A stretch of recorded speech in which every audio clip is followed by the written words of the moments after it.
welcome back. Can you all, first and foremost... Oh, hang on. Oh. Let's cut that right there. I think we had an echo for all of about 3 seconds on my microphone. We should be good now. But yeah, let us know. How do we sound? How do we look? How's everything going? We got no overlay right now. We're working on that as we speak. But we wanted to get going for everybody. First and foremost, how's everything going with the move, with getting set up? For those who don't know, that's why we had to take some time off, and just because we wanted to take a little bit of time off on the summer as well. Yeah, I don't know but how's what the everything going? exact day was that what our last stream was. It's probably a good 2 months, maybe. It's been that long. No, I was just telling Sean earlier, 5 minutes ago, I literally have only had my computer set up probably for a whole of 2 days at this point. So we're still working on a few things. I gave a little update to him too. I think maybe, about a few weeks from now, we'll probably be here where I am doing the show, instead of doing it digital. I still have to look at a few, tables, some chairs, and then I have a whole internet thing to figure out where I'm going to run Ethernet all through our new house and have it so it's not just a router, and I have to run the different cables around the house, because in the apartment, I mean, the router was in one place and me and Danielle were in the same room. Our computers were basically right next to each other, so the cables could just, split off to each side. We're all good after that. But with the house, is a little bit more difficult. We've been working mostly on the backyard, I'd say, as another update. Still working on that. Got the backsplash done in the kitchen, as well as the new sink and faucet. A few ongoing issues, I'd say, would be the water pressure, which I've tried to adjust, and it kind of works, but I get this thing where it'll come out good for a good few minutes, and then after a little bit, it'll just slowly, it'll slow down. And I don't know what it is. The shower is the biggest thing. Danielle can't even get her hair wet. It takes a very long time for her hair to get really wet. Obviously, it's not a problem for me because I have short hair, and so that's an issue. There's a whole toilet thing that I don't want to get into, but it has to be fixed. So the house is not without its problems. And also this Sunday, we're going to meet a dog that we will be getting at some point. Really? Yeah, end of October, beginning of November, I think, is when we'll actually have the dog. But the dog was just born, I think, yesterday, 2 days ago. And it's not from a mill, okay? It's not adopted, but it's not from a mill, okay? It's not rescue, but so it's in that middle area. Yeah. Which, more I'd talk about, I'm I wish I could adopt a dog, because it kind of makes you feel bad, but I don't know, but we're going to be getting a girl. We don't have a name yet, though. We're figuring that out. But yeah, that's what I've been up to the past, 2.5 months. I haven't watched many movies. As you can tell from the title, we're going to be talking a lot about shows today. I have caught up on my shows, I'd say, but movies wise, I haven't done that. I haven't done much. Yeah. What about you? I feel like I'm in a similar boat. I feel like the last few weeks I have been trying to do more and more stuff, but I don't know. I feel like I've been just doing a lot with work lately and stuff, and I have done some reactions and everything here or there, but yeah, just basically chilling at work, doing whatever, essentially. But yeah, I mean, do you want to go over some of the stuff just off the bat that we have been watching, or any shows or anything that you have watched? Or yeah, let me pull up my thing here. All right, let's just go down a list real quick. So today I watched a documentary, Sir Alex Ferguson, Never Give In, greatest manager in English Premier League history, probably. Um, so a story about his life, which is good. I watched Dragon Ball Superhero the other day when it's on IMAX. Nobody in the theater, and we're gonna talk about how it was number one at the box office this weekend. Don't know how because there was nobody in the show. I mean, granted, we went at a late time, but Yeah. it was still a Saturday, you know. Um, it was good, not as good as Broly, but still good. A lot of humor as well. I liked. Watched documentary about the super team that I think I told you about months ago when it was happening. That like one time. I watched Light and Magic. That was very informative. Really enjoyed that documentary. Mm-hmm. Watched Not Okay, which I'd say I was lukewarm on. Was that the Zoe Deutsch one? Yeah.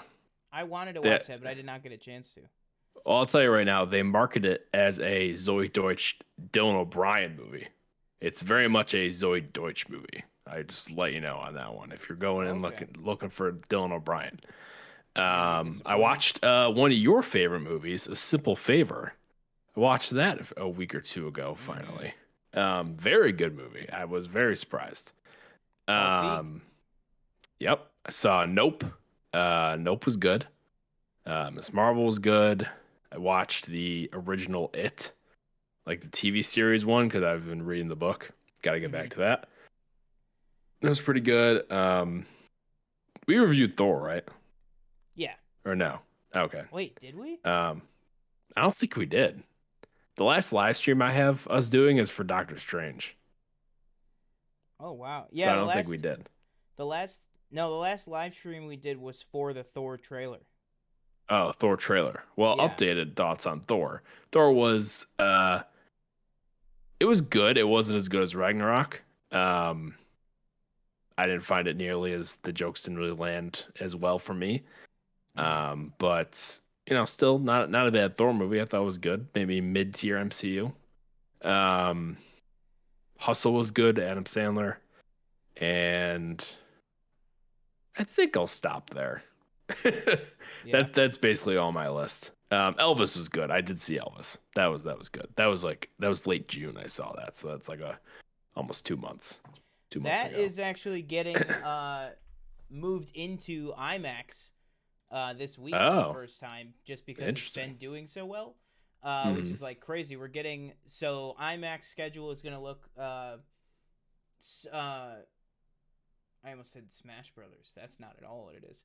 It's gonna be Dragon Ball as the first show of the day, then an Elvis, and then the 7 o'clock is gonna be back to Top Gun.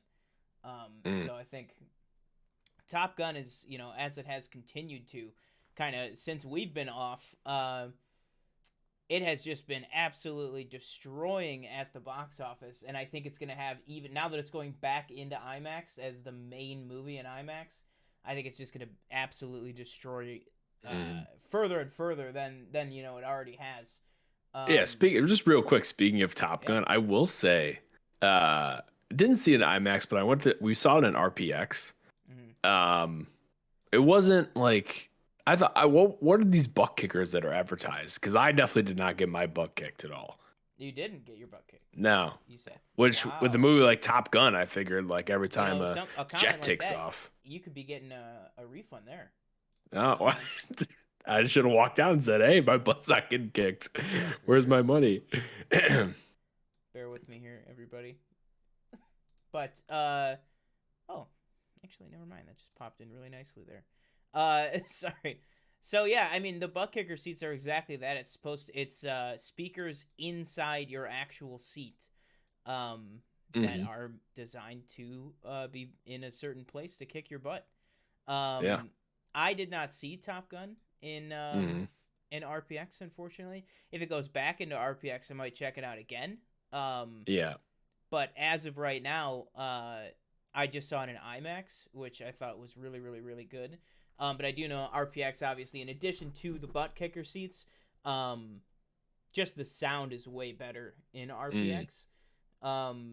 which is, great for a movie like that. As good as the visuals are in Top Gun, um, you know, I think the actual sound is very important too. So I think it would be really good in RPX. The last thing I saw in RPX was Batman, I believe, or the Batman. Yeah.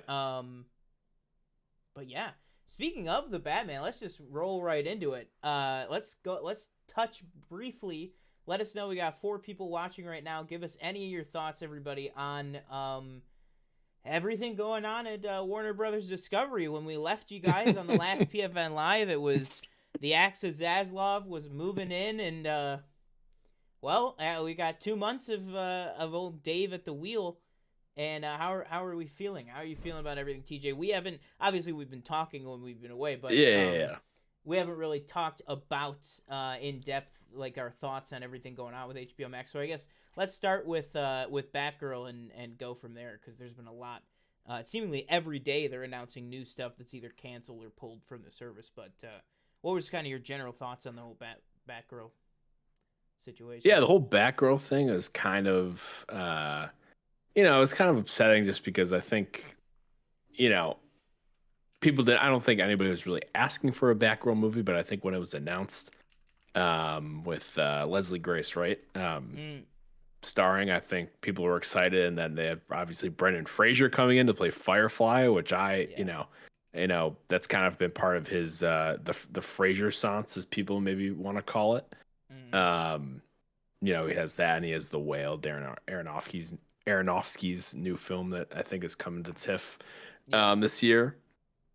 So I think it was kind of surprising too, because I think they had already spent like $96 million.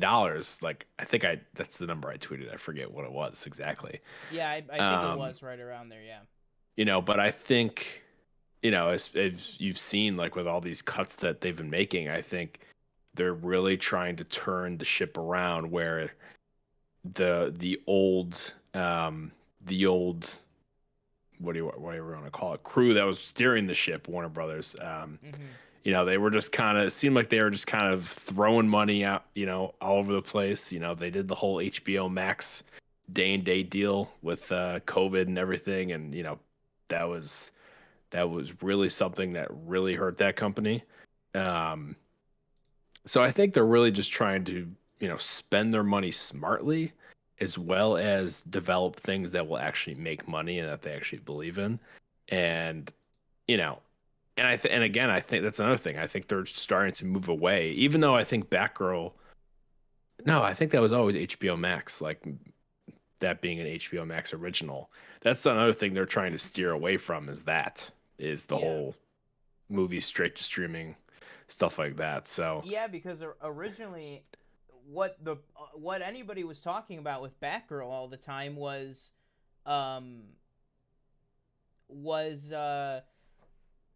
is it gonna go theatrical? It was like everybody was hearing like, oh, the movie's testing very well. They're thinking of moving it to theatrical. I guess we'll wait and see. And then I remember the day when the news came across that, because the tweet or whatever, the headline was written as, Warner Brothers Discovery has no plans to release Batgirl theatrically or on HBO Max. And I was like, wait, what? I was like, where are they going to release it then? I thought maybe they were going to maybe dump it on like Netflix, or maybe that's what they were talking about. But then when you realize it's like, no, they're just scrapping it.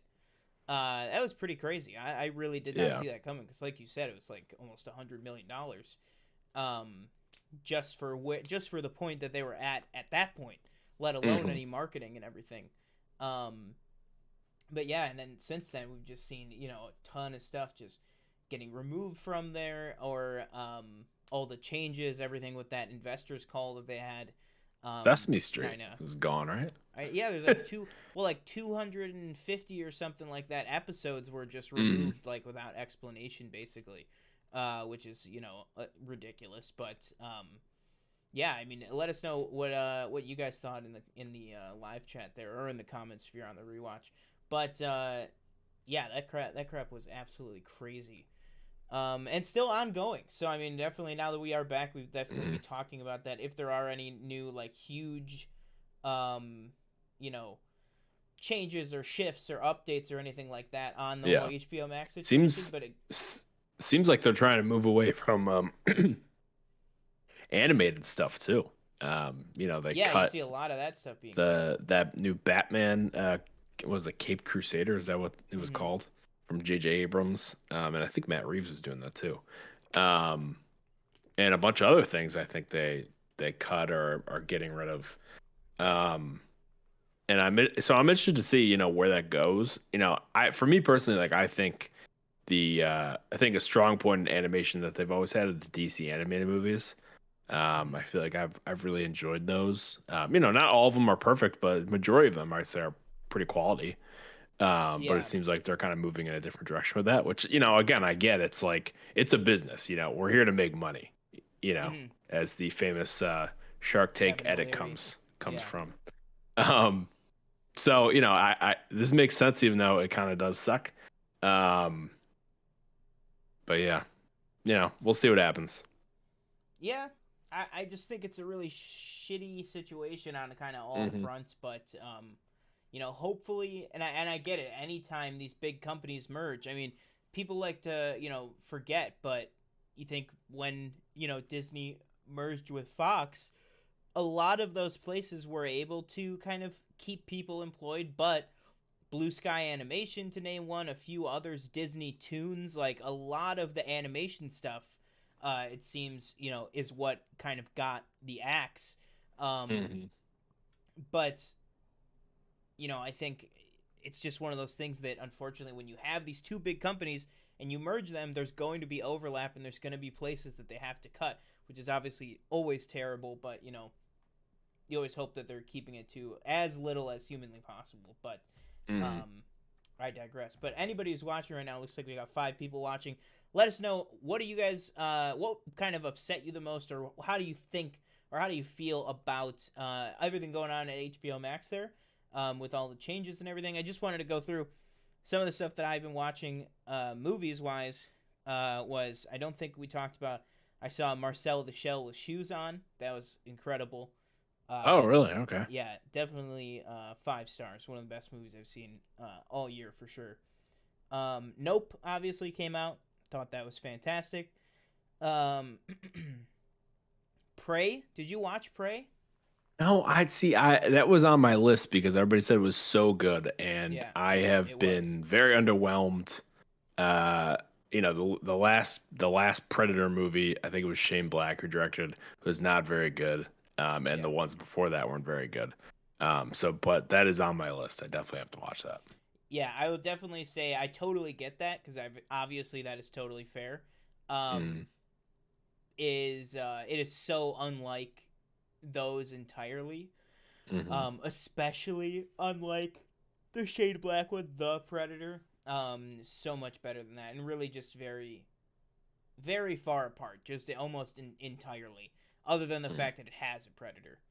Yeah. But very, very good movie. Bullet Train. Did you see Bullet Train? No, it's on my list too. We haven't I gone thought yet. I thought that was very, very good. I don't know if I'm Okay. in the minority or not on that, but Yeah. There Will Be Blood. I watched for the first time. Oh, Thought that was okay. great. Yep. Thought that Great was really movie. good. Yep. Shiva Baby with Rachel Sennett and Molly Gordon from Oh, yeah, yeah, yeah. 2020. I watched Mm-hmm. that. I thought that was very, very good. I finished my rewatch of Breaking Bad, which I don't even know if I Mm-hmm. had started when we were still on, but Yeah, that's um, crazy. yeah, that was fantastic. Uh, I started to rewatch Saul, but I don't know if I'm really ready for that. I only made it like 3 episodes in. Yeah. Might have to give that a lot of time, but Speaking of real quick, but speaking of Saul, did you see that TikTok I sent you where somebody like put him into Spider-Man No Way Home oh yeah, and yeah, yeah. that's so funny. I love all of the edits of like So do I. Yep. the one where he's a member of the Illuminati. It was like so hilarious. The smartest man alive. Did you know you have rights? I love it. Um, yeah, obviously we'll talk about it in a second. Better Call Saul. Watch the finale on that. Um, and then I watched and binged all of Nathan For You, Nathan Fielder's show. I don't know if you ever watched him. He's like a comedian. Mm-mm. And then he has that show, The Rehearsal, that's on Yeah, what HBO is this? Max. The Rehearsal. What is I that? can't even describe it to you. It's basically like, I guess I'm going to. So The Rehearsal is, oh man, I don't want to spoil anything. It is basically this show. Nathan For You was, think The Prophet, right, where he goes out to the Okay. Yep. businesses and he's like, I do it to save jobs, I do it to make money, that kind of thing. Like, it's Nathan For You is that show, Yeah. but as a comedy. Okay. But it's not played as a comedy. It's like he goes, okay, so one is a convenience store, right? A Hmm. convenience store isn't getting the sales that they want. So he decides, he goes, all right, so the plan, sell alcohol to minors to increase sales. But it's like, but then he goes, all right, well then, but then how do we actually do that? So he Right. goes and they sell the alcohol to the minors. They advertise, give out flyers at the homecoming dance. Like, they do all this stuff, and all these minors come in and they sell them the alcohol, and then they keep the alcohol and give them a ticket to bring in on their 21st birthday. Like, it's all that kind of stuff, and they're all like, Yeah. what the hell? But it genuinely does increase the sales. Like, another one was like Hmm. this antique shop.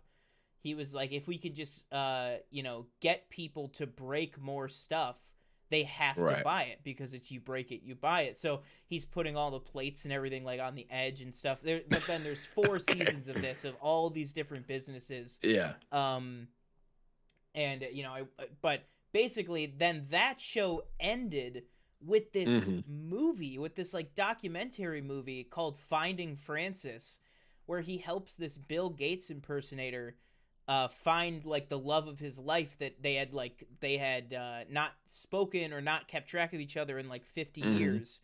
And so this whole thing is all about this guy and getting this.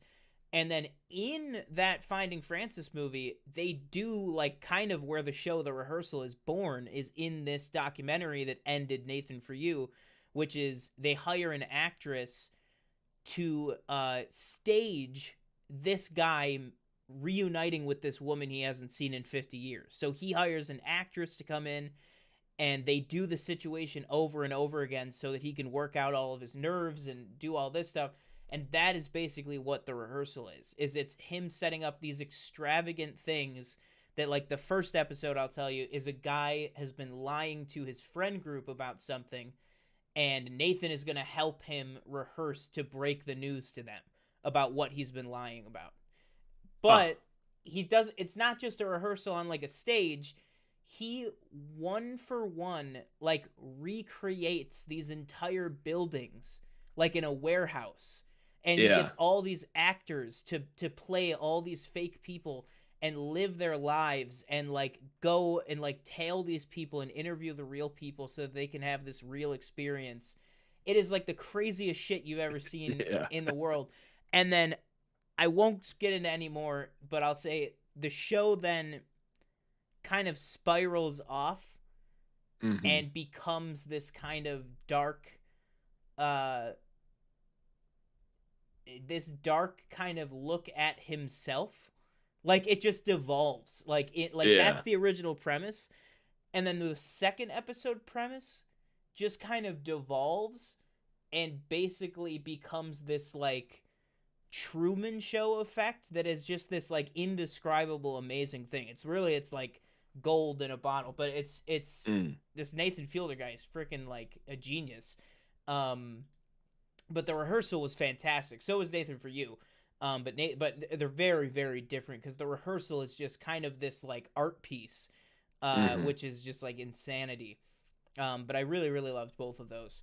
Um and then what was the last thing? Oh, and then I watched Black Phone as well the other day. Black I Phone's thought, on the list. It's on yeah, Peacock I now, thought that so was very good. That's where I watched yeah.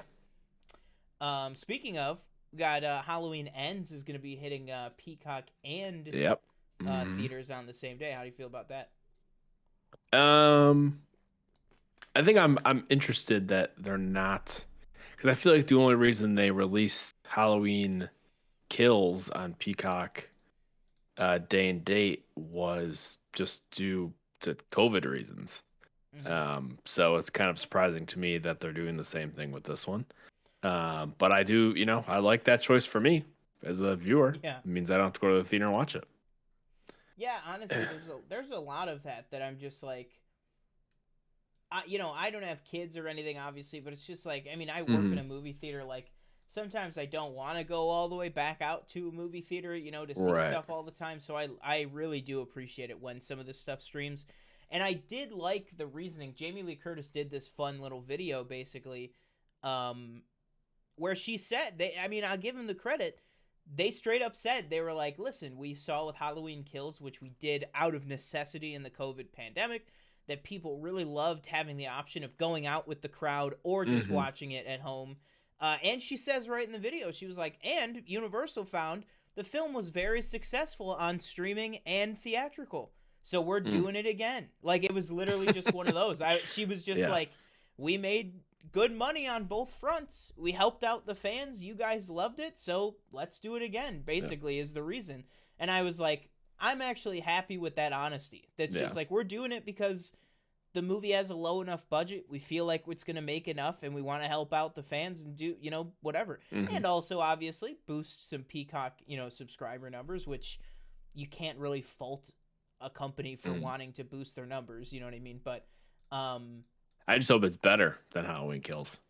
I'm sure it's going to be, only because, it's not like we're the first people to say this, but Halloween Kills just feels like such that like unnecessary middle chapter. Yeah. It Uh, felt almost just like a little like epilogue to the first movie, which hmm. is like, whatever. It felt like kind of unnecessary in between quel. So I'm hoping that Halloween ends, and they already said there's gonna be like a time jump and stuff. So I'm hoping that it will get a little bit better. But yeah, I mean, there's been a lot of news and everything going on. We Oh got my Andor God, coming up. Danielle, real quick. She said, "Don't forget George Lopez." We've been watching George Lopez on Peacock. Before we go to sleep. Mm-hmm. Don't know why. Funny show. I don't think there's been Burr, an burr. episode where I have not laughed. Um, You like Benny? Is Benny your favorite character? Benny's not my favorite. I don't know who my favorite character is. George. It might be. Yeah. Although I'll tell you what, I'm not a dad. He's a terrible dad. The one episode he tells Carmen, he says, "Never seen any potential. He never shown any." It's like, Yeah. God, like, don't have to be so harsh. Um, what else did Danielle say? Best thing on Peacock, Love Island. I have also watched a little bit of Love Island. I'm pretty invested in this one couple, but I don't watch every week. Um, Danielle does, but so Mm-hmm. she'll keep me updated on anything. But Love Island and George Lopez on Peacock. um, yeah, I think Peacock is slowly but surely it's getting there. I think it's definitely Mhm. right now like a kind of middle lane. Yeah. Kind of to me almost like well, I was gonna say that, but I don't know if it is middle lane. It might just be a lower one, just because I was gonna compare it to like Paramount Plus and like Hulu, like that That's area, but yeah. Paramount Plus is really stepping it up, and Hulu has all the FX stuff. Like, Oh yeah. yeah, Yeah, so like if I you watch The Bear, I haven't watched it, but oh yes, yes, that dude, there has been so much time and so many good yeah. shows this summer. The Bear to me, The Bear and The Rehearsal to me maybe two best shows of the summer. Like The two Bear is best that shows good? to have. The Bear. The Rehearsal was the question mark in that sentence. Oh wow, But not okay. even really. I mean, the Yeah. Rehearsal is a fantastic show too. But no, Bear is like unequivocally probably the best. And I'm not counting ongoing shows. Like, I'm just saying, like, kind of came Mm. out of nowhere. Um, super super good. Oh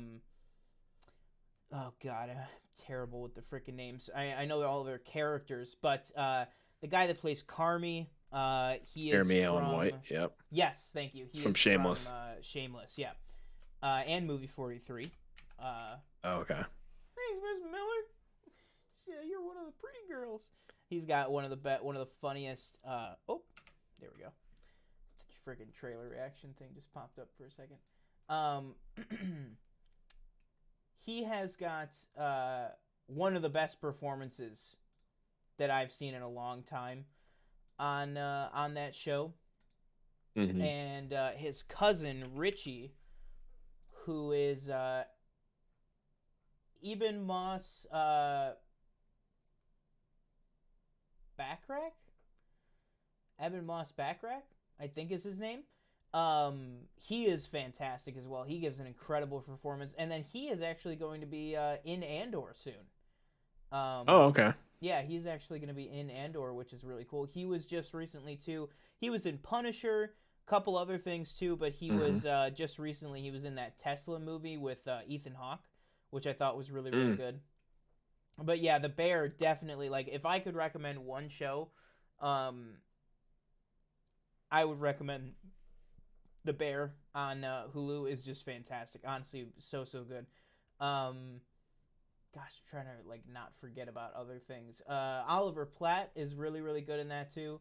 Oh, and then I don't know if we were on when it ended, but Severance, great from this year. Oh, So good. Yeah. I think The Boys. I think we didn't maybe talk about the finale of that. oh Ended yeah, great. no, I don't think Thought so. that season was fantastic. Yep. Can't wait to see what's going on with that in the future. Barry when No, Barry ended? think, Were yeah, we no. still? Did you Barry was You good. finished it, right? Yes. Yeah. I thought that was fantastic. Absolutely great. Everything that happened at the end of that. Oh, Whether they sorry. The other thing I finished was The Offer, which was great with Oh, Miles Teller on Paramount Plus. absolutely. So how did you feel about Matthew Good as Bob Evans? Oh my God, Like, he was my favorite character. He was fantastic in that role. Yesterday I started Chinatown for the first time. I didn't finish it just because it is a very long movie and I had to go to bed. But when I saw at the beginning, or it was like a Bob Evans production, I was like, oh, Bob, he was so good. I would just love a sequel series to The Offer, not even necessarily on The Godfather 2, just following Bob Evans. I think would be fantastic.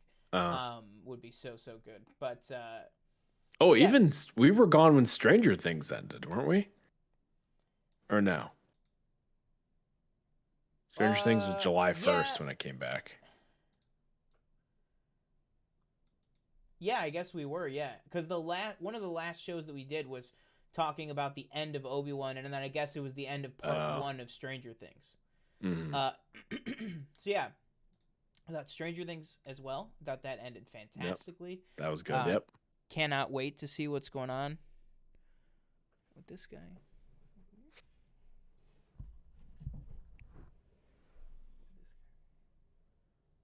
Wow.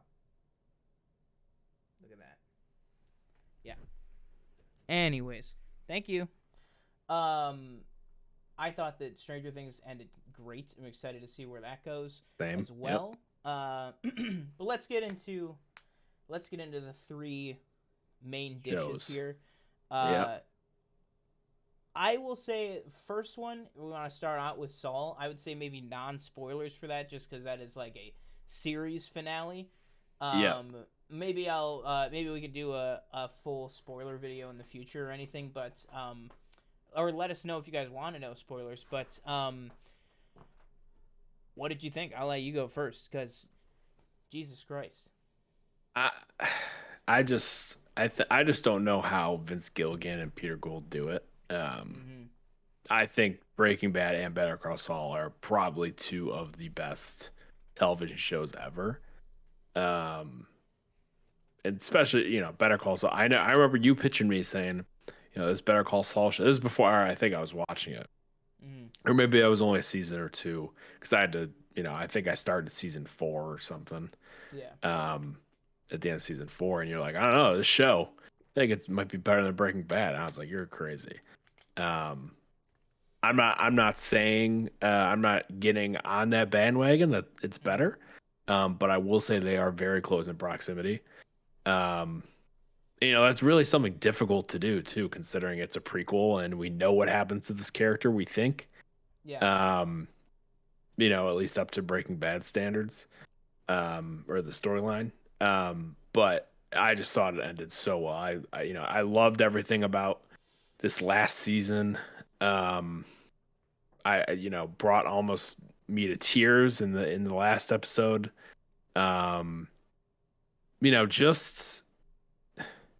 just the culmination of those two characters, uh, him and Jimmy, just coming to a head and having their Mm-hmm. paths cross and all that. It was really, really something, and everybody just put in such a amazing performance for every single episode of the last season. Like, it was so hard to not love everything about it. And I saw like people like talking like, "Oh, this finale was a little underwhelming," and I see other people Oh are yeah. like, "What did you? It's a show about lawyers.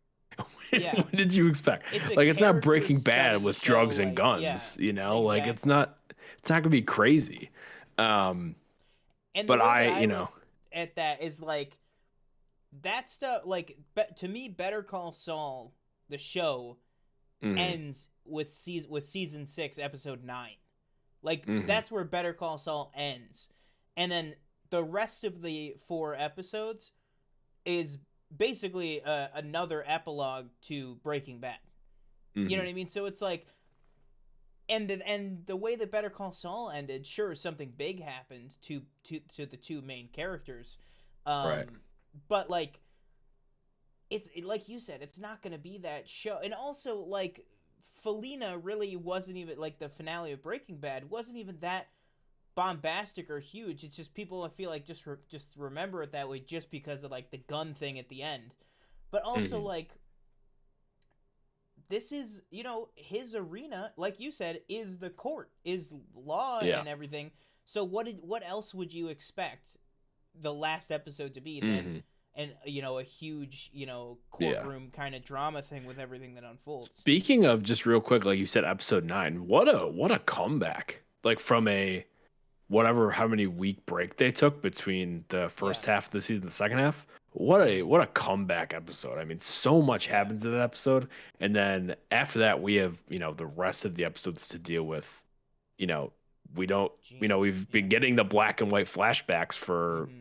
I don't know how many seasons it's been, but um, we get a lot of Gene in this ending. And Yeah. um, I just thought like everything that they had been building up to paid off in the end, and I just love how they ended it. And I'm sad it's over. Mm-hmm. Yeah, honestly, me too. I mean, I loved just so much of the choices they made. It's Yeah. one of those things that honestly, in a weird way, it's like when a show ends and I'm completely satisfied, I know Hmm. because I almost don't even think about the show that much anymore.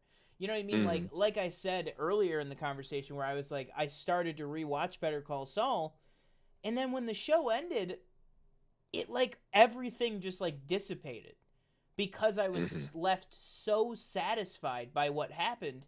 I was like, I don't feel like I need to rewatch this right now. I feel like I can come back and revisit all these guys years down the road. Do all that stuff. The Breaking Bad rewatch was fantastic because it just filled in even more, especially with the last few episodes, obviously. But also, just because it's been so long since I've seen some of those episodes, the newer stuff or the later seasons, obviously I've seen more recently, but like some of those older episodes of Breaking Bad, I hadn't seen Hmm. since they aired in like Oh yeah. 2010, 2011. We're Hmm. talking like 11 years ago since I saw those. Um, and I just like I said, it just ends so satisfyingly. And the thing is, like, what actually plot wise happens, like specifically to Jimmy, in another show, you'd be like, oh, well, that's it. That's what happens to him. And Hmm. then what? You know what I mean? Well, how does he un that? And it's like he doesn't. That's it. That is Hmm. what his deal is in the end of things. You know what I mean? Like that's it. That's just it. Um, but just it's the road they take to get you there with Yeah. the especially in the finale. Again, no spoilers, but just the story he weaves to the first group of people, Hmm. and when the guy goes, no jury is gonna believe that, and he goes, no, but all I need is one, just one juror, and and the guy's just like, oh my god. And then just oh, it's so good. It was just such like a masterful send off Hmm. of every character in the show. except for Howard, because Howard and Gus D- kind of got their send off, which I thought was beautiful in a few yeah. previous episodes. But I don't know, just real quick. I don't know about you, like, but after that episode, not really spoil. I'm not, saying anything specifically from season 6, but after that episode, season 6, before the break, did you find yourself thinking like, Howard, he really wasn't that bad of a guy. He really was like, I'm not going to say misunderstood. Could he be an asshole sometimes? Yes, but did he deserve what happened to him? Probably absolutely not. not. Yeah, and I think that's really what the show does. Is it's like, and it's such an asshole move because the show is the one doing it, but it's like the show has you going down this path of, yeah, you show him, yeah, shut up, Howard. Exactly. And then you're like, oh, yeah, like that is not. We should not have been rooting for these people, you know right? what I mean? Because Jimmy and Kim are so likable. Like that's it. It's just they're just such likable people and likable characters, and you enjoy watching them. But the show is so good that it's almost purposeful that the show's like, oh, I can't wait to see what they do next week. Where it's like they're ruining lives. Like it's all fun and games to us, pun intended. Great episode, fun and games, one of the best episodes of the season. But I just love that, and then action, and then everything that is satisfying about it, all the Breaking Bad connections, the appearance, which I'm sure you know what I'm talking about, of a certain character was very unexpected. I liked that it wasn't even just that one scene, that then that character came back and was in basically a bulk of the episode. I thought that was great, and kind of gave a little bit of a redemption Closure. to that character. Yeah, just because I feel like it's a very memeable character, and people don't always give them their due. But rewatching it, let's just say this: rewatching it, it gave me a lot more sympathy for those set of characters from Breaking Bad. Yeah, because when's the last time you? Well, if we're not trying to spoil it, the then finale. I won't ask. But that was it. That's really. like, oh, okay. Yeah, the finale. Yeah, that's it. It was just basically like, but not much closure, especially not with that, not with why they're in this episode. Yeah, like this was definitely the most closure that they could have gotten. Right. I also, just real quick, I love how we get. This isn't in the finale, but this is in I don't know what it is, but when Gus goes to the bar and he's talking to that guy that works there, obviously he's known him a while, and you see like a different side of him where it's like, oh, okay, but then he immediately is like, just immediately snaps back. He's like, no, I am this, one side I'm I just serve chicken, and at the other side it's like I have this drug empire, Yeah. But it was interesting to see that one little thing where he's, kind of just all his guard is lowered. I thought that was interesting. Yeah, have you seen all these? absolutely. Have you seen all like the meme like sequel like 100%, show names? Yeah, I saw another prequel. They said Sussy Gussie was one. Better Fuel Better Fuel Huel. I thought that was hilarious. Be Like Mike, show about him on the Philadelphia Police Department. Like, we'll have Banks. We'll have Jonathan Banks at 80 playing Mike at 45. What is the Walter White Jr.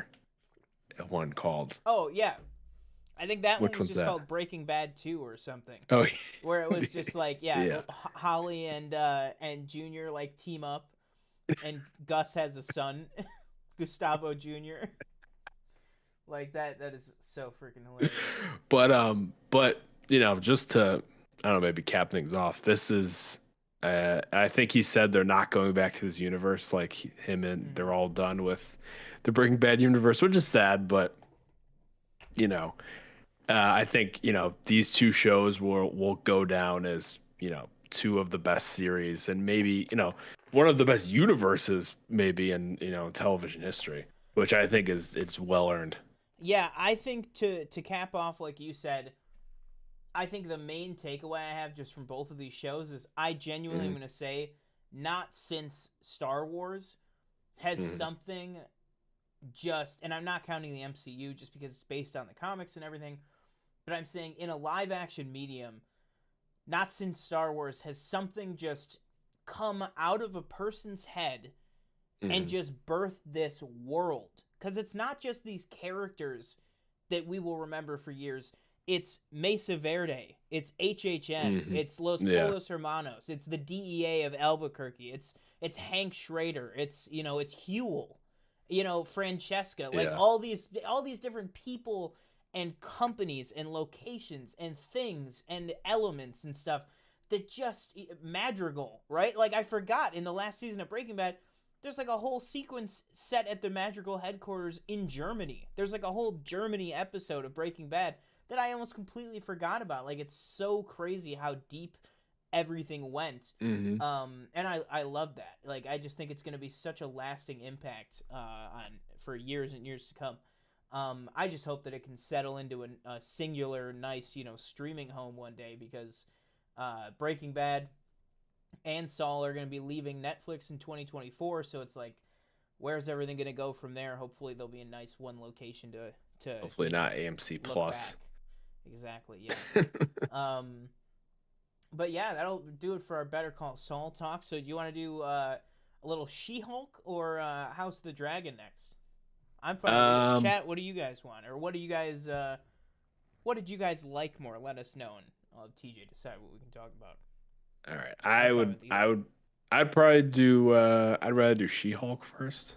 Um, Okay. but up to you. What did you think? Um, She-Hulk, She-Hulk. we could do spoilers for both. Yeah. She-Hulk I thought was good. I when it first started, I was like, oh, is this gonna be, oh, everybody already knows she's Hulk, like, are we gonna get a thing? And then she turns the camera and says, oh, here's, how I turned Hulk, which I was like, okay. I thought I don't know if this is like I'm assuming it's probably not the regular origin for her. But I thought that worked for me. I thought the whole blood thing, I thought that was cool. Are we gonna get more from the spaceship thing? I'm assuming. There's just I'm kind of guessing, this yeah. random spaceship that showed up. And I know Hulk kind of plays it off as, it happens all the time, Um, but I thought that was interesting. Um, I thought the CG looked, okay. I didn't think it looked that bad. I Yeah. know there's a lot of people talking about the trailers and stuff, how bad it looked. I thought there was reports that like visual effects studios don't want to work with Marvel because they're very hard on their deadlines and they ask a lot and all that other stuff. Um, but I thought it looked okay. The one thing that and I don't know if you've seen, I pointed it out to Danielle, but I remember when the trailer came out and there's that one scene where they're both throwing the rocks and Hulk like throws it a little far and then She-Hulk like throws it like pretty decently farther than him. And everybody's like, Mm-hmm. oh my God, are you telling me that Hulk has been Hulk for Yeah. 10 years and he can only throw the rock that far? And this woman who just became She-Hulk threw it farther than him? And in my head, I was like, it's literally because he literally went like this. And she went Yeah. like this. And Yeah. then later they cut it and then they show you he throws it like, miles Yeah. and miles And away. I love that it I was literally like, explodes when it hits the atmosphere it's going so fast. yeah. Like it doesn't Yeah. just fly into space, it flies and it explodes Yeah. on the ozone layer. Like Yeah, it it's was just that like one of the far. biggest like toxic masculinity things I've seen on the internet where it's like, Yeah. and this is still a thing where people are like, oh my God, they just nerfed Hulk.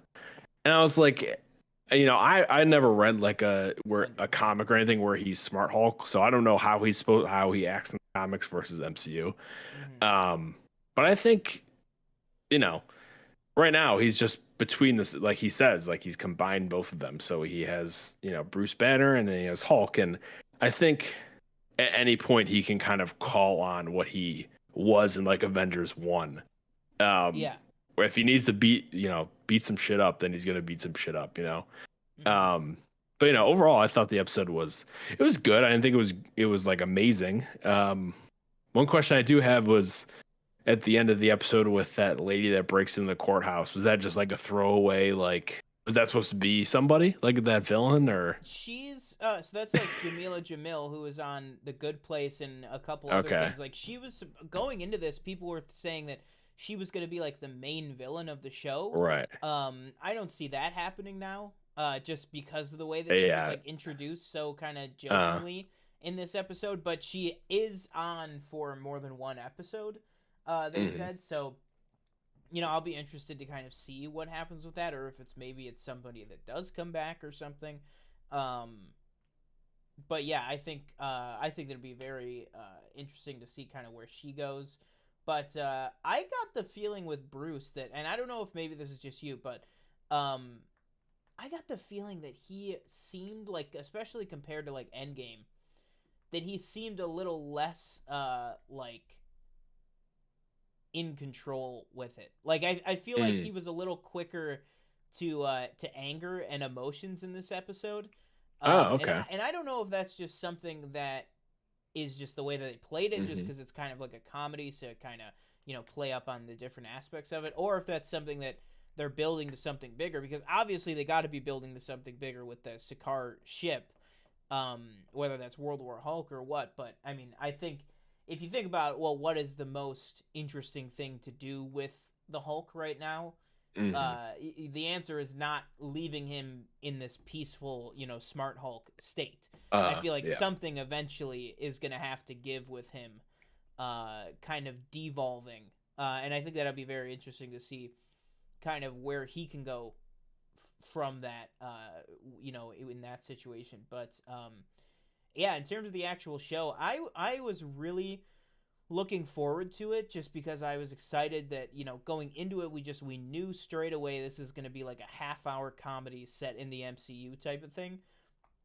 And I think it delivered on that greatly. And a lot of critics got their hands on the first 4 episodes with their screeners and stuff, and they said that the first 4 episodes are really solid as well.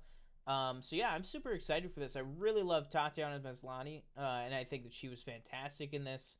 Hmm. So was Ruffalo for what he was in. Um, but yeah, and I thought some of the I just thought some of the shots of She-Hulk, like the VFX on it, just looked a little wonky. But to me, I really don't care, because you look back at the Incredible Hulk in 2008, not every shot looked fantastic. You look at the Yeah. Hulk movie from 2003, looked basically like She-Hulk does. Very not good. Very unreal. Well, worse than She-Hulk looks, in my opinion. I'm saying Hmm. when She-Hulk, when it's not great on She-Hulk. Um, but also, you got to think this character model has been refined and worked on for the better part of 15 years for Hulk. Hmm. You know what I mean? They have a lot of time and energy spent getting that character to look really, really great. And I watched the She-Hulk episode twice, um, and I noticed there's definitely way more shots of Hulk in it than She-Hulk. Which I don't know if that's just because it was easier to do him or what, but I'm just gonna give them time with the She-Hulk visual effects, just because it's just the very first project that she's in, and it's a TV show. You know what I Yeah. mean? I think when she's gonna be in a movie, it's gonna look better than this. And then Yeah. people will go, well, now it doesn't look the same. What gives? The Hulk changes what he looks like every single movie. Every Hmm. single one, he does not look the same. The only two where he has looked the same is She-Hulk and Endgame, and that's because he's the smart Hulk now. But every other movie he's looked completely different. Um, so that is not a big complaint on my end. But yeah, I really like the tone of it. I thought it was a really, really great first episode. But yeah, let us know in chat, guys. What did you think of the She-Hulk premiere? Are you excited by it? Are you looking forward to more? Let us know. Yeah, is there anything else? Where do you think this show is going, or what are some of your hopes for this show, like with I'll tell you Daredevil what. and Wong and a Yeah, bunch of stuff? I have no idea where it's going. I don't think the first episode really gives you much to go on, and we know Tim Roth is back as Abomination. So obviously, it's maybe she's defending him in some way, shape, or form. Um, I don't think I'm excited to see Daredevil, but we don't know how much Charlie Cox will be in this show. Um, it's from the trailer that or the teaser that was released. It seems like it might be a very small part where she just sees him on a rooftop or something. Mm-hmm. Um, Same with Wong. We don't know how much Wong is in this show. Um, Yeah. if I had to guess, maybe it's her defending somebody new each episode, something like Mm-hmm. that. And she's obviously gonna run into Matt Murdock, like just in the courthouse or something. Like Mm-hmm. it's not gonna be like I don't think she'll be defending him in any Yeah. way, shape, or form, or maybe she's going against him or something. I don't know. But yeah, I really don't know. Um, and there really hasn't been any hint as to who maybe the overarching villain is, I would say. Yeah. Yeah, I get that. For sure. I think if I had to put money on it, I feel like right now, actually, I think it would be really cool. I don't know if they're gonna go this route, but I think it would be really cool if. What if it just ends up that Bruce, it like something happens with Bruce in the run Hmm. of this series, and he is who she really has to fight at the end. Mm. Like I think that would be really really cool, just because Hmm. since they said it's like a half hour kind of trial of the week type of show, I think that would almost be cooler. Is this is like maybe we don't need this huge villain that's built up week after week after week that's Hmm. plotting against her or something. What if it literally is just no? In the finale, she's just got to really take on the biggest challenge that she has so far. You know what I mean? Type of thing. I think that would be awesome. Or even maybe something like Abomination, who we know is going to be in this show. Uh, maybe it's just something that maybe he goes evil again, or if he's been kind of play acting this whole time, maybe he tries to break out type of Would thing. I think that would be would cool. you would you like a sort of meta thing where like if Tim Roth was like, you don't look like the other guy? Do you think that'd be funny or no? I think that would definitely be funny. I think that's very possible even. Mm. I kind of hope for that. I think I would get a kick out of Yeah, that. I think that would be very very Yeah. good. How did you like the wall breaking? Did you enjoy that or no? I know that that I think was a for people that one critique they had. I feel like across the board was it got kind of and they only did it like 3 times I think in the episode. Mhm. Um, so what did you think of that? Were you I on liked it. board I or thought I thought it was yeah? nice. Like you, I thought it was cool that I like you. I thought it was cool that sorry, I just completely lost my train of thought.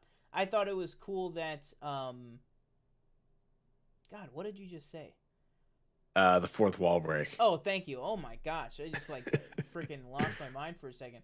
I thought that the fourth wall breaking was pretty cool at the Hmm. beginning, where you're just kind of in the scene, and then you know she comes back into the room. It explains to the camera, and you're kind of like, oh, like you said, like, oh, people already know that she's the Hulk, like she's already doing this stuff. Kind of what's going Hmm. on with this. And then she kind of breaks it back, and then in the origin, I like that then we see what we assume is the first time she ever broke the fourth wall, and it seems like Bruce hears her when she goes, like, yeah, he didn't mean that, like that. Hmm. That's super interesting to see if that keeps building up from there. If she kind of, if it's something that's just a storytelling device, or if it's Hmm. an in-universe power that she has. I'd be very interested to find out that actual answer. um but yeah, I mean, I thought it was really really good, especially all the humor and stuff. I thought it worked for me very very well, and I think it's just because of expectations. It's they said off the bat this show is a comedy. This is going to be a half hour Hmm. kind of show on Disney Plus set in the MCU, and you're gonna see different characters that you know and love kind of in this different light than you've seen them before, and I think that's totally fine. Which is really really cool, and I'm excited to see more characters like that. I know that we know we're getting Abomination, we know about Wong, we know about Hmm. Daredevil, but those are just three. So if you let's say those are one episode apiece, that means we still have like five left. 5 people that we don't know, and they've talked about that there are some big cameos in here that nobody knows about or nobody's talked about. So I think that'll be interesting. We got Michelle in the comments says in the comics, Titania, who is Jamila Jamil's character, has Jennifer defend her in court. So that might be happening as well. And then she also says most likely she'll be in Secret Wars because she got her powers in the comics from Doom. Okay, I guess that's Titania. That's another thing that happened while we were gone was that the big Comic-Con panel that Marvel did with all those announcements. Oh yeah, absolutely. And I'm sure and just to let everybody know that's watching right now, I have a vacation from work coming up soon, which will be right when D23 is. So we will be able to do a lot of good coverage for you that weekend. And then also I'm planning to do a lot of videos or even just live shows because I'm going to be off from work for a whole week. So I'll have a lot of time. So I might even just do, even if it's just me, just going over a whole bunch of stuff, kind of doing shows every day. Just to kind of see how it goes, essentially. But we'll definitely be having a lot of coverage there. And maybe we'll have a show that once we get a fuller picture of Phase 5 and Phase 6, we'll go back and get all the stuff at Comic-Con and kind of go over kind of both of the upcoming phases. I think would be really cool. But yeah, let us know in the live chat here. We got 6 people watching. What did you guys think of She-Hulk? Let us know. Your thoughts on the character, how you thought Hulk was, the show. Do you think it's off to a good start? What do you think on the good start thing? I feel like this is one of the better starts to an MCU show. Maybe second best start since Miss Marvel, because I think both of them seem to be structured like a TV You know what show. it is? Like, I feel like a lot of MCU shows have a good start and they just cannot land. I don't remember when Miss Marvel ended, but that was for me. Like, I thought Miss Marvel started off really well, and I think it got away from itself a little bit at the end. So hopefully that doesn't help. But this has 9 episodes, so hopefully we'll get a more fuller story. I feel like I rushed. And again, I saw somebody on Twitter was like, well, it's 9 episodes, but it's way shorter. It's only 30-minute episodes. Most of the shows with 6 episodes are like 34-minute episodes. It's not like it's a half an hour shorter. You know what I mean? Maybe the only exception would be like Hawkeye, where Hawkeye's episodes were pretty long. Like that had 6 episodes, but they were like 45 minutes to an actual hour each.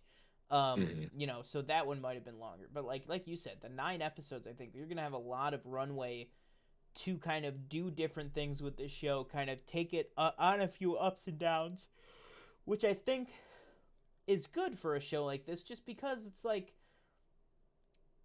for a television series, it shouldn't all just be, and this is just my opinion, it shouldn't just all be beginning, middle, and end. Boom. There you go. All right, next time you'll see him is in the next Avengers movie. You know what I mean? You want it to be kind of a beginning, middle, and kind of, doing a couple fun things, doing a few things here and there, and then, end and wrap up. Like, for me, Moon Knight, I thought Moon Knight was just middle, and it's over.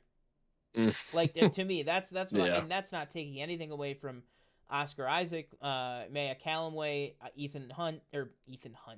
I thought that show really shined in the characters and in the acting, for sure. Story, not so much for me. I thought that the story and the actual plot for Moon Knight really, just looking back on it, did not really coalesce into much for me. I feel similar with you with Miss Marvel. I thought that the characters for me were solid through and through.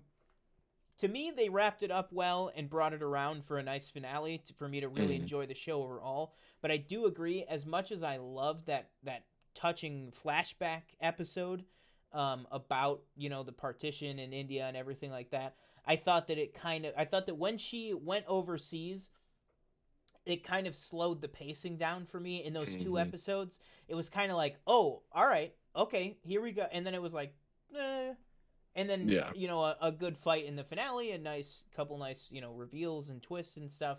And then it was over. But I was still left pretty satisfied by that. just because of, I thought great post-credit scene on that show, obviously, with spoiler alert, Oh yeah.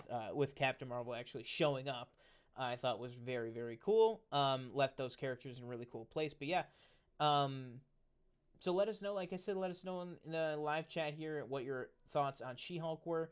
Now let's go ahead and transition over before we wrap up here. Now that we're gonna be wrapping up right now, so I'm sure we have a lot to talk about with this. But yes, House of the Dragon did premiere not last night, but 2 nights ago, Sunday night. Couple of big things with that. First of all, it was the highest premiere for any episode of anything in 2022, any TV show at all, across HBO and HBO Max. It brought in, I think they said 10.5 million views, or million households. Yeah. Which is, massive numbers. Not huge in terms of, how TV used to be, but in terms of everything being split up amongst different streaming services and all that stuff, did really, really well. I know there was even that on Twitter and on TikTok and everything, there was that viral video of somebody who had recorded a apartment building in New York City, and they were all watching it, and so all the lights and everything, all the TVs were flashing the same scenes and the same colors and everything. I thought that was really, really cool. But yeah, just getting right into this, and this will be a spoiler discussion, so anybody who's watching right now, if you've seen this, we want to know all your thoughts, what you thought of everything from top to bottom in the episode, characters, actors, things that happen, everything like that. I will start off with this one, and I'm excited to hear what your thoughts on this, but hot damn, this was one of the best episodes of TV I've seen in a long time, and I thought a fucking phenomenal launching pad for this new story and this new thing. Like, literally, when we're done here, I think before I go to bed, I'm going to watch the episode again, because I only have gotten to watch it once. It was so good. I don't know how. What?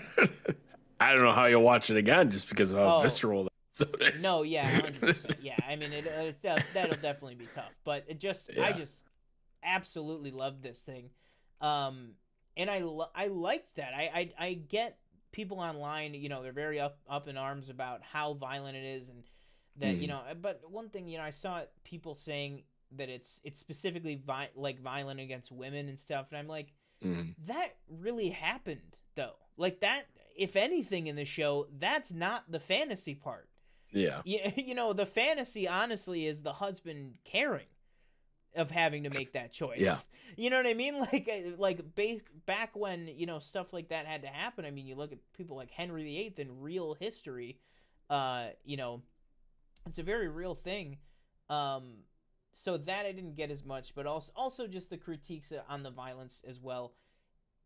It's a different show, but it's still Game of Thrones. And I feel like this was very much an announcement of, yes, this is a different show, but it's still Westeros. This is violence, and if anything, it's a more savage Westeros because it's 200 years previous.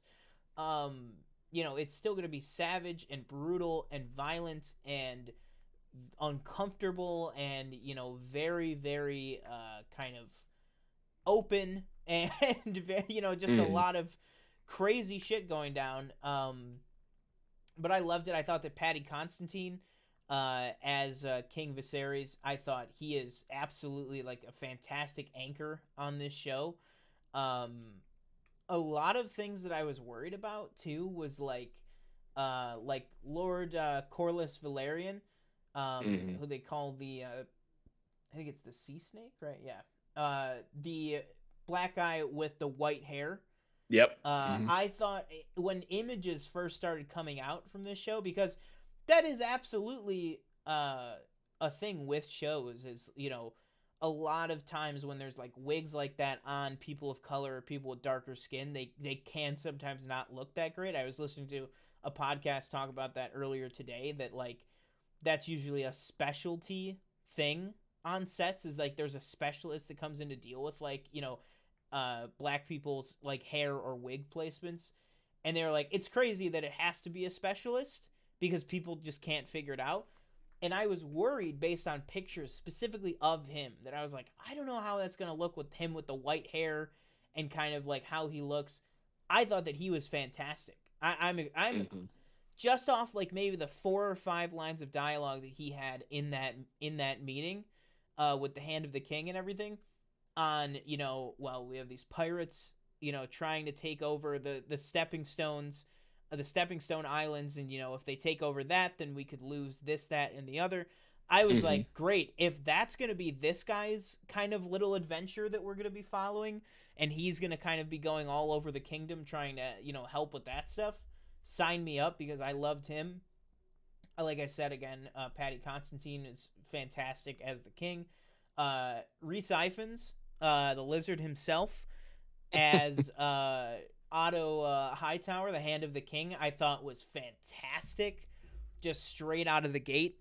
Super excited to see everything that goes down with him and kind of what he's playing at, what kind of some of his machinations are going to be with that. Um, and then Matt Smith, I think, is absolutely incredible. But him, I'll even Yeah. save. If I'll let you speak on him more, and then because I'm sure we're going to talk a lot about him. And then also Millie Alcock, who plays the younger Prince Rhaenyra, who we got to meet a lot in this episode. I thought that she was absolutely fantastic. It struck me almost just like seeing Amelia Clark for the first time, of just like, wow, Oh, like she agreed. is just so Yep. good, fits this Hmm. character, is this character, like right They off the look bat. they look slightly similar as well, I thought. Yeah, Um, I mean, I definitely their think they do. characters. I'm sure that's on purpose too. Yeah.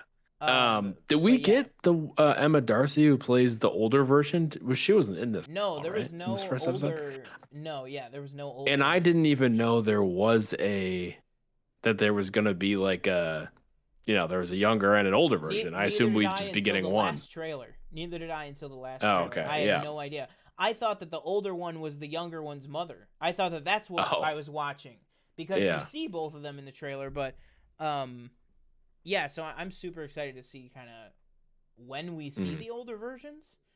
But yeah. I like that obviously Matt Smith and Patty Constantine are going to be the same in both, Mm, because they are both so good.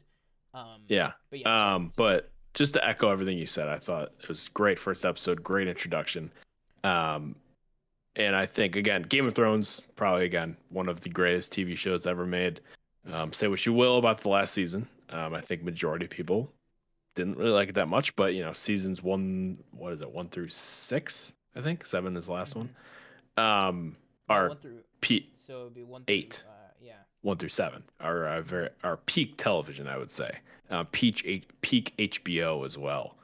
Um, but yeah, I really liked the first episode again. The violence kind of got to me. Um, it was a tough watch, I'll say, through the pregnancy part. That was rough to watch. But again, like you said, it is Game of Thrones. Um, and that's just how this show is. And they're also establishing that as well in the beginning. Where, hey, remember Game of Thrones? Yeah, this is also Game of Thrones. So this is what it's gonna be. Yeah. So if you can't watch it, then maybe just don't watch, Mm-hmm. um, or look away or fast forward, whatever. I don't know. But yeah, I thought everybody was great. Patty Constantine was great. Matt Smith, I thought he was great. What was that thing his character says in the brothel or whatever, where he's like, Oh, Air "Oh, for a Day. air for a day." I saw a Yeah. TikTok that was kind of goofy, where it was like when you say "air for a day" and then it's Matt Smith dancing in Morbius. I was like, "Oh my god!" And I was about to make the statement, like everything Matt Smith is, and I was except Morbius. That was rough. Um, but like you said, Reese Ifans was great. And who's that? What's the girl's name that plays Millie Alec? Millie Alec? Alcock. Yeah, Mm-hmm. she was great. Who played Yeah. the young Princess Rhaenyra? It's gonna take a while to remember the names. Oh yeah, for Um, sure. I think I got Rhaenyra down. I want to say. Mm-hmm. Um, but and another thing I really enjoyed about this episode is I loved the subtle um callbacks to either things you've heard of before or characters you've heard of. Yeah. but not formally introduced to. Like we got a lot of Dorne talk in this episode, I'd say, as well as a Stark who was mentioned multiple times in Game of Thrones. I feel like, but and their name is escaping me right now. Rickon Stark was Rickon, and I was like, oh, Rickon. I was like, I know that name. Yeah. And I was like, do I remember anything about that person? No, but I remember the name. So that was really cool to see like those little connective pieces throughout the episode. I really enjoyed that. And it's also kind of fun to compare these characters with the Game of Thrones characters. Yeah. Like Otto, obviously hand of the king. It's like, who is that most, what character is that most like? What character is Matt's Damon most like, I think that's really, really interesting. And again, I think they're really doing a good job of, staying far enough away from, the original show, but at the same time, putting those little connective pieces in there to make you feel like, oh yeah, this, I know this universe. And like, I'm just looking real quick. I'm just scrolling through the Game of Thrones cast, and I'm just like, if these are the characters we were just introduced in this episode, imagine when like the deep cuts of like Sir Davos or Jorah or Bronn, you know what I mean? Like all these like side characters that come in later on that we all fell in love with and love so much from Game of Thrones. Like imagine when the House of the Dragon equivalents of them start coming in. If this core cast is so good, I just can't wait to see how when people split up or how things split up. I can't wait to meet people that, obviously it seems like this very next episode, Matt Smith is on his way back to the Vale, it looks like. So I'll be interested to see, who is living at the Vale right now. Are we going to see the moon door? Are we going to see somebody go through the moon door? You know what I mean? Like, even just when he said, when Rhys Ifans said, like, go back to your wife at the Vale or whatever. And when they were talking about that, I was like, oh my God, are we going to see that? Just seeing these locations and like what you said when, Lord Stark goes, I'm Lord Rickon Stark of Winterfell. And it's just like, oh, I know what that place is. Or like when they were talking about like Queen Nymeria, it's like that's what Arya named her wolf after, like because she loves that story. Like there's just so much stuff. And then of course, one of the huge scenes of this episode, when the king tells Rhaenyra that she's going to be made heir, he tells her about the prophecy of, winter is coming. That, the one day there will be a Targaryen on the throne to, unite us all against the coming winter or whatever. Little did he know that the Targaryen would actually be a Stark, but or a Snow. But yeah, I loved that. That was like, it just also because it kind of gave them a new way to tell that story, to almost infer more that it's about Jon Snow. You know what I mean? Because I feel like when we heard the prophecy in Game of Thrones, it was much more like, oh yeah, and then like, because it's Daenerys saying it, it's like about her, that she's, like a true born Targaryen, whatever, is going to unite the Seven Kingdoms. That's how it was foretold. And it's like, well, now 200 years ago, we hear, well, it's more just that a Targaryen, that a Targaryen from an unexpected place is who is gonna, unite all of us, and I just really loved hearing that too. I thought it was really, really good. And I'm sure, like we said, this is only the very first episode. So, if there's this many tiebacks to the original and everything, I just can't wait to see kind of where it goes from here. What was the show that got canceled? Do we remember what? Do you remember what? Naomi Watts. Yeah, what was that one? What was that one around? Do we know? Holy crap, man! You just like blew my mind. I forgot. Because that show filmed. That show had a whole pilot.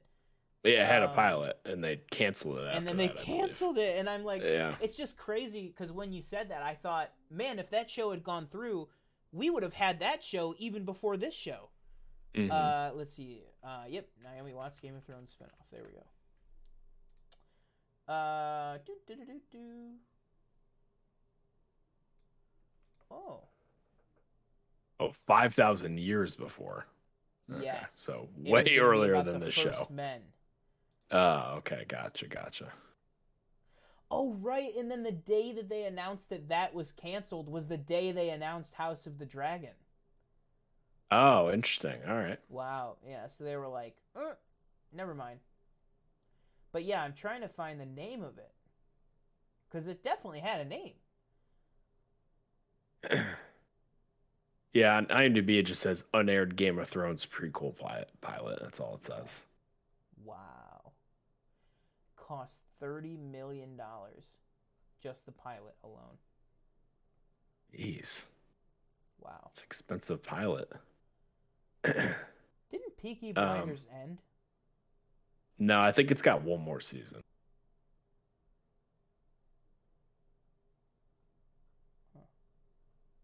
Um, but yeah, I Yeah. just looking ahead to the show. I'm excited to see what Oh, comes of here we it. go. Blood Moon. That's what it Blood was called. Moon. Game of Thrones Blood Moon. Yeah, I So, don't know if I like that name. I'll be yeah, honest. no. This is Blood just Moon.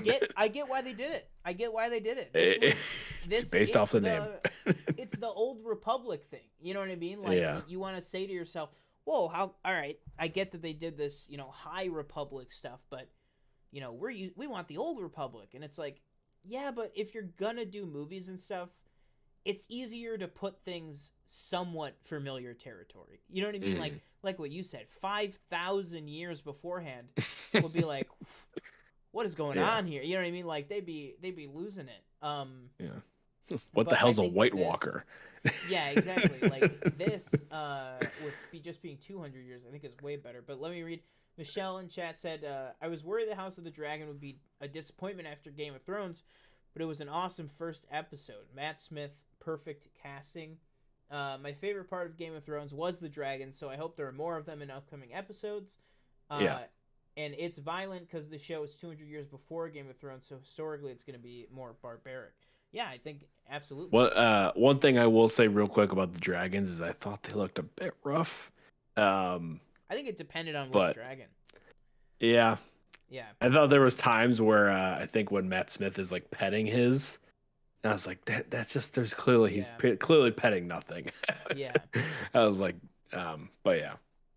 And then But if I had one critique, that was probably the one critique. I think the other dragon thing that looked was at the funeral when we actually see the dragon from behind, like kind of walking down the hill. I thought that looked a little like its body looked a little wonky. Like a little CGI. Yeah. But also they're doing more dragons than they've ever done before. Totally new looking dragons too. So I think it's gonna be a lot different. Yeah, like Michelle just said 10 dragons. Yeah. So, and again, that's 10 dragons right now, and a united house of Targaryens on the throne. So, I will be very interested to see kind of what happens with this. Now, the thing that's interesting to me though is everybody says like, well, this is the show about the Targaryen civil war, right? This is how they lost the throne.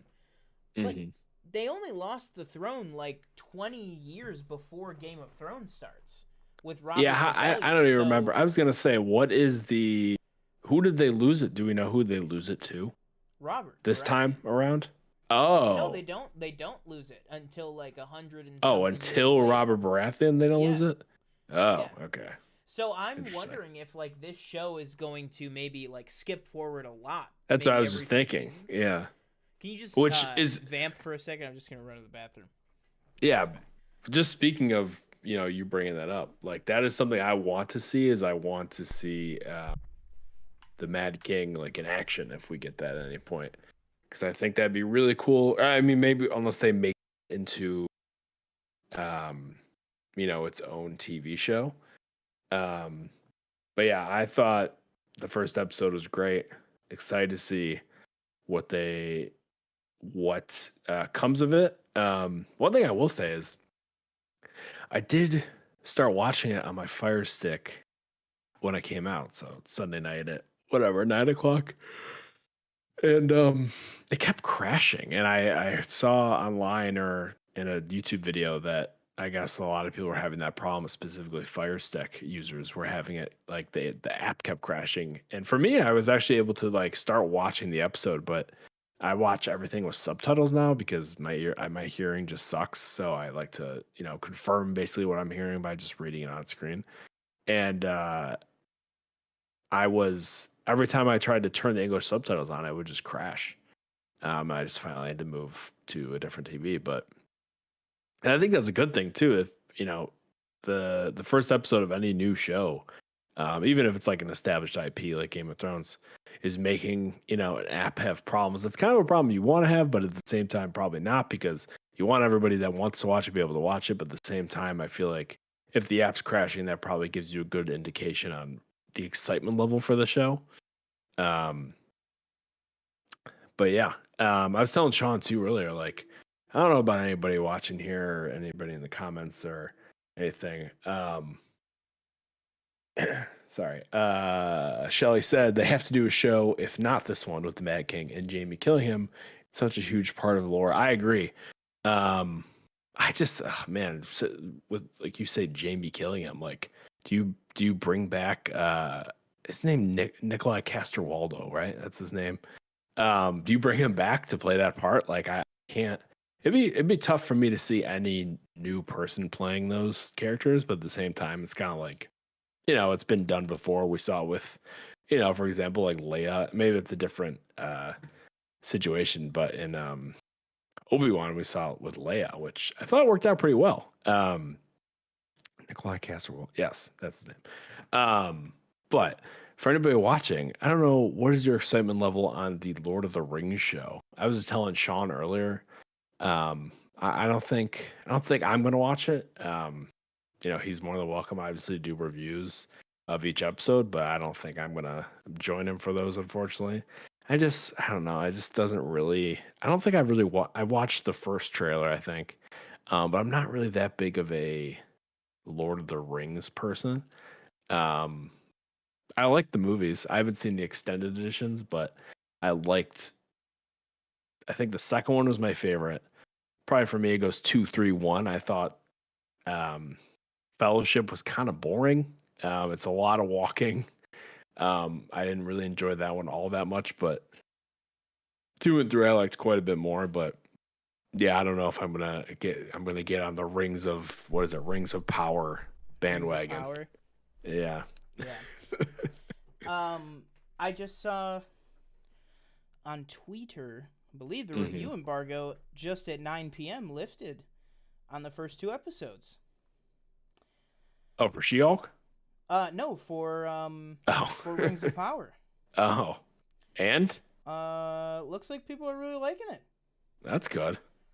I swear, if they drop one more trailer for that show, I'm gonna lose my mind. Yeah, I feel like they're dropping a lot. Yeah, they dropped so many. Okay, here we go. Yep. So exactly at 9 p.m. the review drop, or the embargo drop.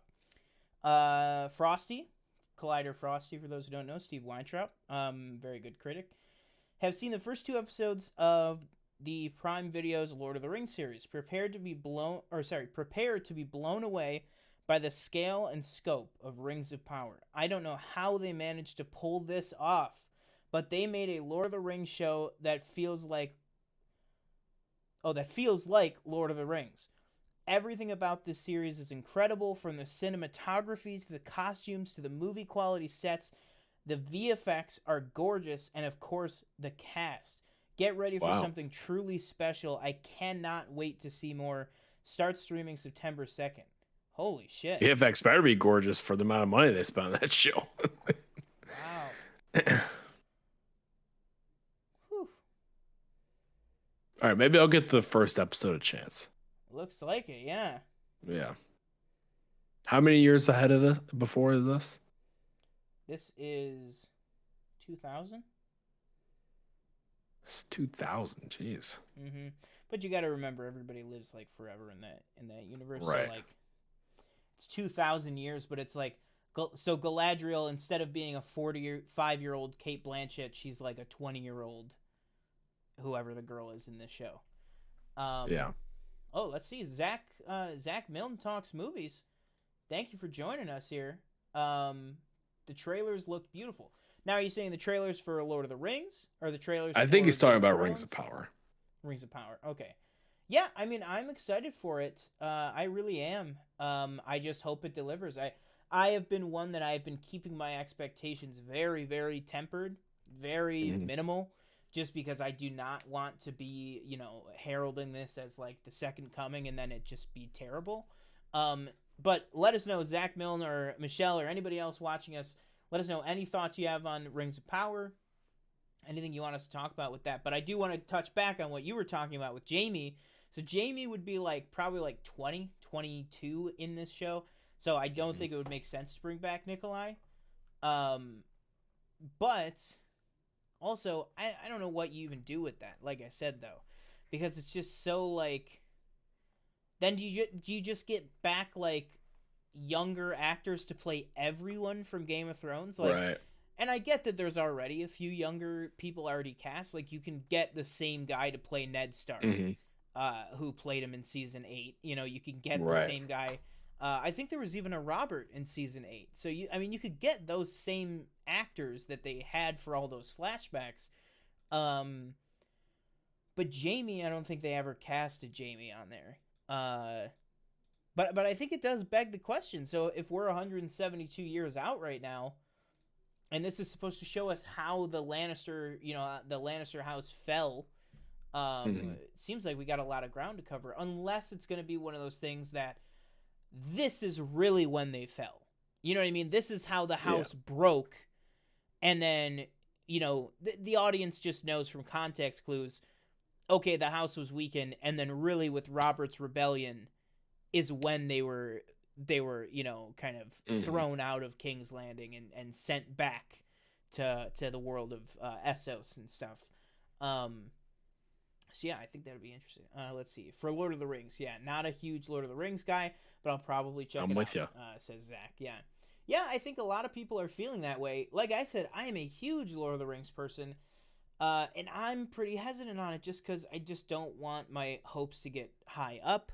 And I'm happy to hear that the cast is a bright spot, just because it really doesn't have that many big names or anything, or at least names that I am familiar with, other than I think Peter Mullen is in it from Ozark. Yep. That's really all I can think of, though, that actually knows. But yeah, I think it's sorry, just one second, I'm just looking something up. But yeah, I think I'm okay getting a little more excited here. Welcome to the channel, everybody. But yeah, I mean, I think definitely you should check it out so that we can at least review the first episode, because I think it comes out next week. November 3rd, I think it said. Oh, okay. All right, so that's gonna be Fridays. Let's see what this week is gonna look like. So, Game of Thrones just started. November 2nd, sorry. Okay. So, Game of Thrones, She-Hulk, Rings of Power, and Andor. Whew. So, starting the 21st, let's start on the 21st. The 21st, we are going to have 3 episodes of Andor. The 22nd, we're going to be on episode 6 of She-Hulk. The 23rd, we're going to be on episode 4 of Lord of the Rings. And the 25th, we're going to be on episode 6 of Game of Thrones. Wow. So that means we will have 4 weeks of that. We will have 4 weeks of Andor, She-Hulk, Game of Thrones, and Lord of the Rings all running at the exact same time. Jesus, it is gonna be crazy going into the fall. Wow, where are you at? I guess let's end off here with Also, thank you guys so much for joining us. Anybody that's in the chat right now too, I just want to say, go ahead and hit subscribe there. Zach, I don't know if you're already subscribed, but thank you for joining us. Go ahead and hit that subscribe button. Let us know if you ever want to talk movies with us or anything. But also, what are your thoughts? Where are you at with Andor? I feel like we haven't really talked that much in depth about Andor. Yeah. Like, what have been your thoughts on the trailers and stuff like that? Just because it is coming up. I know we got that delay, but it still is coming up in about 3 weeks here. I mean, the last trailer I watched, which was the one that was released at Comic-Con, I think it was. Mm-hmm. That trailer sold me on the show. It gave me that Rogue One feel that I loved very much. So I am pretty excited, and I went from being pretty. When is this show even coming out? Because I feel like it was announced forever ago. And me, I was kind of like, well, okay, Cassie and Andor. Like, do I really care about that character? Like, but the trailers definitely sold me. I love the look of it. It looks pretty. So yeah, I'm pretty excited. We'll see if it fills if it's good. We'll see if it's good. How many episodes are there? Of Andor? 12? Yeah. 12, yeah. They 12. released the full episode grid, so I believe it goes to November 11th, I think. There's already a season 2, correct? Yep. Like it's already confirmed to be season. I think they're already almost done filming season 2. Oh wow. Let's see, 21st. But no, I am. Oh, sorry. I am excited. Correction. It goes till the 23rd of November. Oh, okay. So it's a long show. It is definitely a long show. Mm-hmm. But yeah, I'm super excited for it. Like you said, I just think it just looks so good. You can tell it's a lot of real locations, a lot of things like that, a lot of real full sets. Just kind of the way that it was shot. Not that I have a fundamental issue with the volume. I think it's a great tool for certain circumstances and everything. But, they said not a single frame of this was shot on the volume. Tony Gilroy has been very adamant. Not that he hates the volume either. He has even said that. He's just saying, we just didn't use it for this. And I think for better or worse, I think that shows. I think that definitely shows through on here. So yeah, I am super excited. I'm super excited to see the Imperial Senate for the first time, really for the first time. Oh in live yeah, action specifically. Yep. I'll be interested to see how many less alien species are allowed there anymore. Like somebody brought up a great point that they were like, what if we could see Jar Jar, because we know that he stayed on with the Senate for at least some time past when the Empire rose.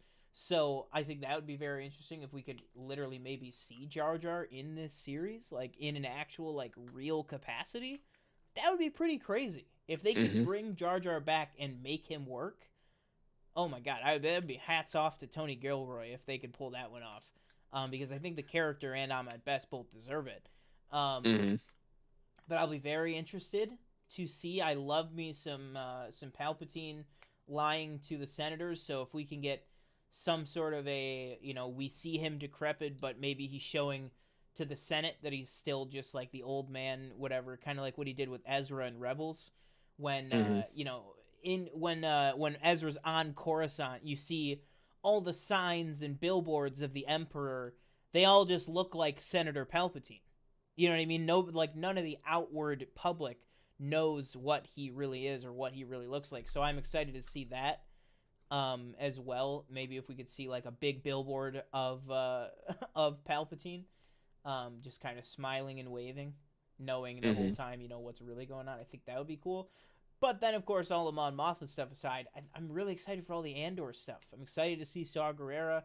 I'm excited for Stellan Skarsgård joining Star Wars. That's going to be awesome. He looks like a real interesting character. Kind of looks like he's playing either a dual role or playing both sides of the fence type of thing. So I'll be excited to see how all that shakes out for sure. But yeah, I mean, we got a lot of interesting stuff coming up on the horizon. A lot of interesting movies and stuff coming out for the rest of the year. But yeah, I mean, was there anything else you wanted to talk about before we wrap up? No, I don't think so. I think that'll do it. I I think that's it. We'll have reviews next week for, or I guess this week, for She-Hulk and probably, Game of Thrones. Maybe not Sunday, but Monday night Monday when it comes out. As well as what's the other show? Oh, Better Call Saul. Never mind. We talked about that. It's over. Yeah. Lord of the Rings, Game of Thrones, and She-Hulk. Like you said earlier. But yeah, so we're back now. So we're back to Tuesdays. One thing I will say to you real quick is so I don't even think we said this, but we are on Tuesdays currently. And I told you why I wanted to do Tuesdays, because I had soccer on Wednesdays. So the new season starts, I think, not next week, but the next week after that. And it starts on a Tuesday, but I don't know when my games are. So I'll have to talk to you about that. So we might be switching a day again. We might have to move to either not Tuesday or Wednesday, a different day. I don't know yet. But I'll let you know on that. But thank you for watching. I'm one of your hosts, TJ Cornwell. Don't forget to like, comment, subscribe. Let us know what you thought about any of the topics in the comments below. Follow us on TikTok and Twitter. And that is all for me. Boom, yeah. Again, I have been one of your hosts, Sean Monk. Thank you guys so much for joining us. Back at it. Sister Act 2, back in the habit on the PFN live.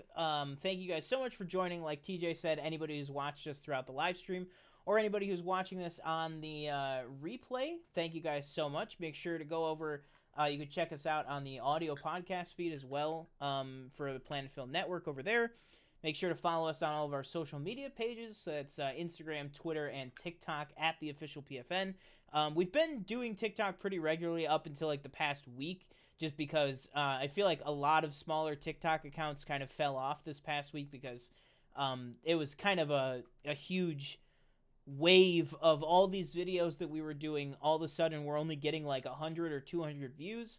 And a lot of people were saying that it was just a really bad time to push stuff, which is very interesting because people have said that before, that there's certain times where big companies are doing these huge sponsored posts, so it's almost impossible to get your videos out there during that time, which is crazy. We're going to be starting up on the TikTok again, where we post all the time over there, really. TJ's always got the news and trailers and everything updating on the Twitter all the time. And then Instagram, go over there, follow us. We post there sometimes. We usually post a lot of our TikToks over there as reels as well. But yeah, so check us out on all those platforms. And mainly, guys, make sure to hit that subscribe button down below. And we will catch you in the next video, whether that be a live stream, review, reaction, news, whatever. Until then, catch you in the next video. Peace.